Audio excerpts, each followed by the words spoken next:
ஏகாதசி தொடங்கினதே ஒரு ஜீவன் முக்தி அடைவதை குறிப்பதற்காக. அந்த ஜீவன் வேறாரும் அல்லர், நம்மாழ்வாரே அந்த ஜீவர். ஆழ்வார்களிலே தலைவர் நம்மாழ்வாரை அன்றைய தினம் அர்ச்சக சுவாமிகள் கைத்தாங்கலாக எழுந்துருள பண்ணிக்கொண்டு சூழ்விசும் பணிமுகில் தூரியம் முழக்கின ஆழ்கடல் அலஜரை கையெடுத்தாடின ஏழு பொழுலும் வளமேந்திய என் அப்பன் வாழ்புகழ் நாரணன் தமரை கண்டுகந்தே என் அவருடைய பாசுரத்தை இசைத்துக் கொண்டே பெருமானை வலம் வந்து பெருமானுடைய திருவடிகளோட கொண்டு போய் சமர்ப்பித்தார்கள். ஆழ்வாருடைய திருமுடி அவருடைய தலையும் நம்பெருமானுடைய திருவடியும் ஒன்றாக இருக்கும். அப்ப ஒரு ஜீவாத்மா வைகுந்தத்தை அடைந்து பெருமானுடைய திருவடிகளை பற்றுகிறார் என்பதுதான் ஆழ்வார் திருவடி தொழக்கூடிய உற்சவம்.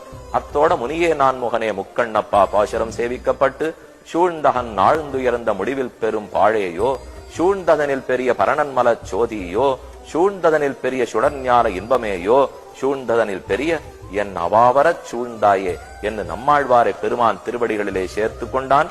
அத்தோட இராப்பத்து உற்சவம் முடிகிறது. நாம செய்ய வேண்டியது